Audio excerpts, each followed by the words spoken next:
अगर आप एक सीएससी वाली हो और आपने अपनी सीएससी के थ्रू किसी भी बैंक बीसी के लिए अप्लाई किया है और आपको सीएससी डिस्ट्रिक्ट मैनेजर की तरफ से अप्रूवल नहीं मिला है, चाहे आपने किसी भी बैंक बीसी को अप्लाई किया हो और वहां पर जैसे ही आप लॉगिन करते हो तो आपके सामने ये समस्या आती है इनवैलिड एजेंट आईडी।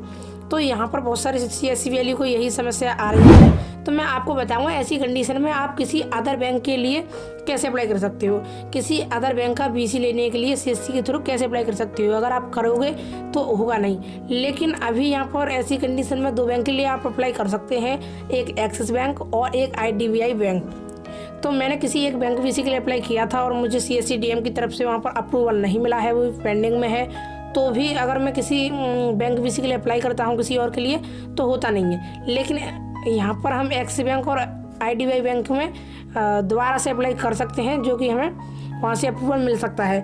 तो मैं आपको इसका कंप्लीट सॉल्यूशन बताऊँगा। तो चलिए शुरू करते हैं। सबसे पहले आपको अपनी CSC ID और पासवर्ड डाल के CSC को लॉगिन करना है और उसके बाद से आप यहाँ पर सर्च करना है बैंक मित्र पोर्टल।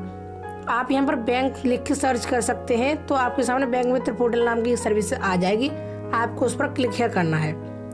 उसके बाद इस तरीके से आपके सामने ये सर्विस आएगी, आपको यहाँ पर फेवरेट में भी ऐड कर सकते हैं और यहाँ पर क्लिक हियर पर क्लिक करेंगे।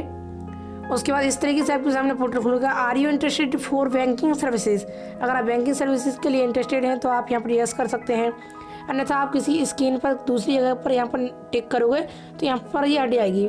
यहाँ पर इंटीरियर मोबाइल नंबर, आप यहाँ पर मोबाइल नंबर डाल सकते हैं और डालने के बाद यहाँ पर सबमिट कर सकते हैं।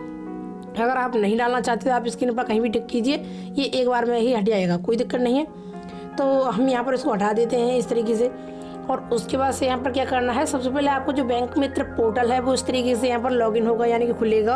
और उसके बाद से यहाँ पर है VLE रजिस्ट्रेशन। अगर आप पहले से ही रजिस्ट्रेशन कर चुके हो और आपको अप्रूवल नहीं मिला है तो आप यहाँ पर दूसरी बीसी के लिए अप्लाई कर सकते हैं। जैसे कि मैं इस पर क्लिक करता हूँ तो यहाँ पर न्यू यूजर मैंने सेलेक्ट कर लिया और सबमिट किया और यहाँ पर कंटिन्यू करूँगा, क्योंकि मैं पहले से ही यहाँ पर एक बैंक बीसी के लिए अप्लाई कर चुका हूँ और मुझको अप्रूवल नहीं मिला है। ठीक है, तो यहाँ पर अभी समस्या बता रहा था, एक बार हम दोबारा करेंगे यहाँ से। तो न्यू यूजर पर क्लिक करेंगे, सबमिट करेंगे और यहाँ पर कंटिन्यू। और कंटिन्यू करने के बाद आप यहाँ पर देख सकते हैं कि हमको कौन सी समस्या बताता है। तो यहाँ पर जो हमें एरर आने वाला है मैं उसको दिखाता हूँ कि क्योंकि हमने यहाँ पर पहले ICICI बैंक के लिए अप्लाई किया था और वहाँ से हमको डिस्ट्रिक्ट मैनेजर ने अप्रूवल नहीं दिया है। तो यहाँ पर जो हमें एरर आ रहा है अभी हम आपको अपनी स्क्रीन पर दिखाते हैं। तो हमको सिंपली ये एरर आ रहा है, registration complete your application in under objection contact your district manager of verification for verification. ठीक है, वेरिफिकेशन के लिए ये पेंडिंग में है और डिस्ट्रिक्ट मैनेजर से कॉन्टैक्ट करने के लिए बोल रहा है।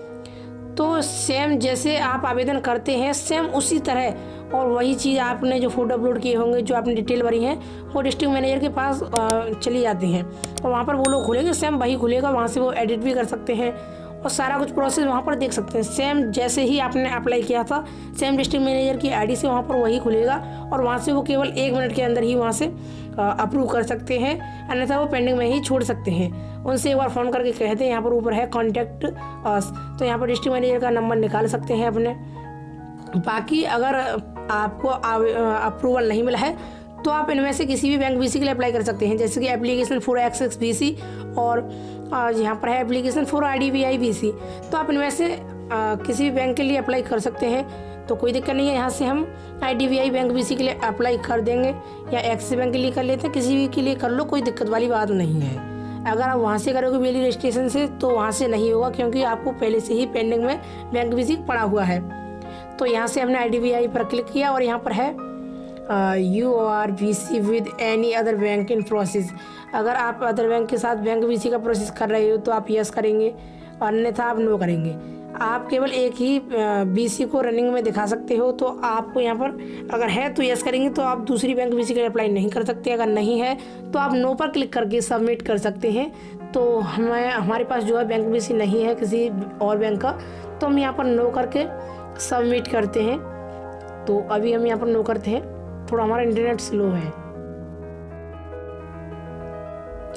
Simply application for IDBI BC, इस पर हमने नो पर क्लिक किया और यहाँ से कर देते हैं सबमिट। और यहाँ पर प्लीज इंटर CSC ID, यहाँ पर आपको अपनी CSC ID डाल देनी है, उसके बाद कंटिन्यू करना है। जो भी CSC वैली का नाम है वो यहाँ पर शो होगा, CSC वैली का नाम। उसके बाद यहाँ पर अपनी स्टेट सेलेक्ट करनी है। उसके बाद यहाँ पर अपनी डिस्ट्रिक्ट सेलेक्ट करनी है, जो भी आपकी डिस्ट्रिक्ट है। तो हम यहाँ से अपनी डिस्ट्रिक्ट को सिलेक्ट कर लेते हैं और डिस्ट्रिक्ट को सिलेक्ट करने के बाद आपको यहाँ पर अपनी ब्रांच सेलेक्ट करनी है। आपकी बैंक की कौन सी ब्रांच है, आपको अपनी नज़दीक ब्रांच सेलेक्ट करनी है। तो हमने यहाँ पर ब्रांच सेलेक्ट कर ली और यहाँ से है ब्रांच कोड, और ब्रांच कोड आ जाएगा, ठीक है। और यहाँ पर मोबाइल नंबर डालना है और उसके बाद चूज डिस्टेंस, ठीक है। तो आपके CSC सेंटर से बैंक का कितनी दूरी पर स्थित है, तो यहाँ पर डिस्टेंस सेलेक्ट करना है। जैसे कि यहाँ पर है 10 से 15 किलोमीटर दूर होगी, या फिर आपके CSC सेंटर से जो भी आपकी दूरी हो वो आप यहाँ पर डाल सकते हैं। तो हम कर देते हैं 10 से 15 किलोमीटर दूर है हमारे CSC सेंटर से IDBI बैंक, और यहाँ पर हम टिक करेंगे। उसके बाद यहाँ पर सबमिट करेंगे। सबमिट करने के बाद कुछ इस तरीके से आपके सामने इंटरफेस आएगा। Thank you for interest for IDBI bank VC, your application be further reviewed by IDBI bank for final decision. तो यहाँ पर जो IDBI बैंक है उसके बाद आपकी वो एप्लीकेशन चली जाएगी और वहाँ पर वो व्यू करेगी। उसके बाद देखिए कि यहाँ पर आप इस बैंक VC के लिए पात्र हैं, या वही डिसीजन करेगी कि आपको यहाँ पर IDBI बैंक का VC देना है या फिर नहीं देना है। तो आपको अपनी बैंक जाकर अपने डॉक्यूमेंट्स ले जाने हैं और वहाँ पर कांटेक्ट करना है और उनको बताना है, ठीक है। तो आपको अपनी बैंक में कांटेक्ट करना है, या फिर आपको ये किसी माध्यम से सूचित कर देंगे, या नोटिफिकेशन के माध्यम से, या आपको अपनी ब्रांच को विजिट करना है। Thank you for watching this video.